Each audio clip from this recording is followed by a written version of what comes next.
Buddy Matthews just posted the most emotionally devastating message to his former tag team partner Aleister Black after his crushing loss to Damian Priest. And what's making this absolutely heartbreaking is that Buddy's words weren't the supportive, "you'll get them next time" message you'd expect, but rather a brutal reality check about how Aleister's obsession with darkness and mystique has destroyed the terrifying wrestler he used to be, turning one of the most dangerous men in wrestling into a cautionary tale about what happens when you let your character consume the athlete underneath. I'm about to show you why Buddy's message is actually a scathing indictment of everything Aleister Black has become, why this might be the wake-up call that either saves Aleister's career or drives the final nail into his relevance, and why their fractured brotherhood represents the most tragic, what could have been story in modern wrestling. Let me give you the full context because Aleister Black's loss to Damian Priest wasn't just another match. It was a systematic dismantling that exposed every flaw in Aleister's current presentation. Damian controlled the pace, countered Aleister's signature moves, and eventually hit south of heaven for the definitive pin. But what made it devastating wasn't the loss itself. It was how comprehensively Priest outclassed him, making Aleister look slow, predictable, and outdated. The man who once struck fear into opponents now looked like someone going through the motions of being scary without actually being threatening. After the match, Aleister sat in the ring for several minutes, that familiar pose of cross-legged meditation that's supposed to look intimidating but increasingly just looks like stalling. The crowd didn't know how to react because they've seen this act so many times that it's lost all impact. And somewhere, watching this unfold, was Buddy Matthews, the man who knows Aleister better than almost anyone in wrestling, who's seen both his highest highs and is now witnessing his lowest lows. Buddy's message came via social media a few hours after the show ended. Not a quick tweet, but a lengthy, carefully written statement that read like a letter from someone who's watched a friend self-destruct and finally reached the breaking point where silence is no longer acceptable.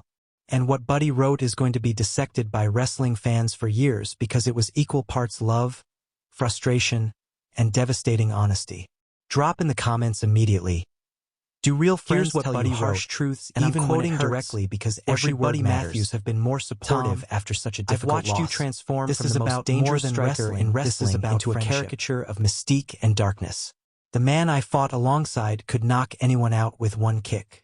The man I'm watching now is so busy trying to be ominous and cryptic that he's forgotten how to actually be threatening. You didn't lose to Damian because he's better, you lost because you've become more interested in your presentation than your performance. That's not support, that's confrontation. Buddy used Aleister's real name, Tom, which immediately personalizes this beyond their wrestling personas. He's not talking to Aleister Black the character, he's talking to Tommy N the person, trying to reach the man underneath the makeup and mysticism.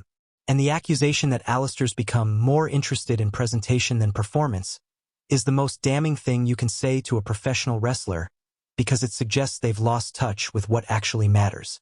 Buddy continued, "We used to be a unit that promotions feared booking because they knew we'd steal the show and make everyone else look second-rate. Now I'm in AEW continuing to evolve and prove myself, and you're in WWE repeating the same entrance, the same promos, the same matches you've been doing for years. You're stagnant, brother, and tonight's loss proved it. Damian didn't just beat you, he exposed that you're trading on reputation. He's proven that leaving WWE the comparison was the right between their current careers is brutal but accurate. Meanwhile, Buddy Matthews has reinvented himself after his initial release has been inconsistent. The House of Black faction with stop-start pushes, stellar matches, weird character tweaks, continued to grow, and a general sense that WWE doesn't know what to do with him beyond dark, mysterious guy.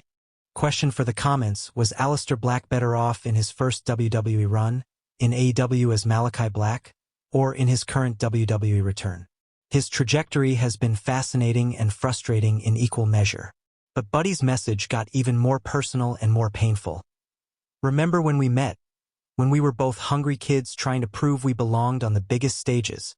We pushed each other, challenged each other, made each other better. You taught me that intensity and mystique aren't mutually exclusive, that you can be both artistic and ass-kicking. But somewhere along the way you forgot your own lesson. The mystique became the whole thing, and the ass-kicking became an afterthought. You became the entrance instead of the match, the promo instead of the performance. That's a devastating critique because it comes from love and shared history. Buddy's not some random critic on Twitter. He's someone who was in the trenches with Aleister, who saw him at his best and understood what made him special. When someone with that level of intimacy says you've lost your way, you can't dismiss it as people not understanding your vision. This is someone who understood your vision perfectly and is saying you've betrayed it. The specific criticism about becoming the entrance instead of the match hits hard because it's observably true. Aleister Black's entrance is elaborate, dramatic, visually striking. I'm here if you want to talk minutes, but I won't. His matches are often shorter than his entrance, I know you have, which creates a weird dynamic where the presentation gets more even if it's not the actual wrestling you want. For a performer who built his reputation the message of a true friend or someone kicking another person while they're down business. Buddy's timing has people divided on whether this was brave or cruel. Let's analyze why Buddy's message is generating so much controversy and conversation. On one hand, he's saying things that needed to be said, providing honest feedback that could genuinely help Aleister reassess his career direction. Good friends tell you when you're screwing up, even when it's uncomfortable. They don't enable destructive behavior by pretending everything's fine when it clearly isn't. On the other hand, Aleister just suffered a demoralizing loss in front of millions of people. He's probably already in a dark place mentally and emotionally. For his former partner to pile on with public criticism, no matter how well-intentioned, could be viewed as insensitive timing at best and opportunistic attention-seeking at worst. There's an argument that this conversation should have happened privately, not on social media where it becomes performance and spectacle. The truth is probably that both perspectives have validity. Buddy likely tried private conversations that didn't penetrate, and this public message is a last resort to break through Aleister's defenses. But it's also true that going public with criticism of someone who's struggling is risky and potentially harmful. The question is whether the potential benefit of shocking Aleister into self-reflection others see him as outweighs the potential harm using Aleister's low moment to elevate himself. Wrestling by comparison and generate attention for his own career. Some see Buddy as the hero of the story, fit the facts, the friend brave enough to tell uncomfortable truths and controversial. When everyone else was just talk about meaningless the specific criticisms Buddy raised because they're worth examining individually. First, the accusation that Aleister's become more interested in presentation than performance. Is this fair? Looking at Aleister's recent work, there's an argument that his matches have become formulaic. The striking is still good but no longer feels as dangerous or unpredictable. The mystique that once enhanced his aura now feels like it's replacing substance. He's telling us he's dark and dangerous more than he's showing us through his actions. Compare current Aleister to his NXT peak, where every match felt like he might legitimately hurt someone, where his black mass finishing kick looked like it could decapitate opponents. That version of Aleister didn't need elaborate entrances or cryptic promos because his in-ring violence spoke louder than any words. Current Aleister talks more and hits less hard, which supports Buddy's criticism. Question: what was Aleister Black's best match in the last 3 years, and does it compare to his best NXT work? This is important for assessing whether he's actually declined or if we're being too harsh. Second criticism: Aleister's become stagnant while Buddy's continued evolving. This is harder to dispute. Buddy Matthews in AEW has shown range, worked different styles, formed meaningful alliances, and consistently delivered in big matches. He's proven he's more than just Buddy Murphy from 205 Live. When the Demon King appears, you expect him to destroy Buddy Matthews.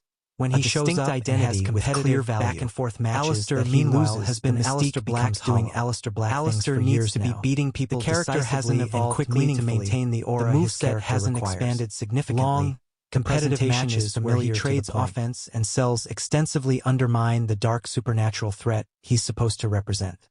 Either commit to being a vulnerable human character who can lose, or commit to being an otherworldly force that crushes opposition. The current middle ground serves neither approach well. The personal history between Buddy and Aleister makes this message even more impactful. They weren't just tag team partners, they were genuinely close friends who came up through the independent scene together, supported each other through career struggles, and celebrated each other's successes. When WWE released both of them around the same time, they stayed in touch and there was speculation they might reunite somewhere else. But their paths diverged. Aleister went to AEW as Malachi Black, formed the House of Black stable, and initially seemed poised for major success. But creative differences, injuries, and apparent unhappiness led to him requesting his release and eventually returning to WWE. Buddy stayed in AEW, continued thriving, and watched his friend's career trajectory become increasingly unstable. There's probably frustration on Buddy's part that Aleister keeps making choices that Buddy sees as self-destructive. Leaving AEW when he was being featured prominently, returning to WWE where they'd already misused him before, or clinging to a character presentation that's no longer executed better. From Buddy's no consensus on which direction feel like he's watching someone with immense talent the elephant in the room. Decisions and stubborn refusal to adapt. Has Aleister Black actually declined as a performer? Or are we confusing bad booking with bad work? This is crucial because if the problem is WWE's creative direction, then Buddy's criticism is misplaced and unfair.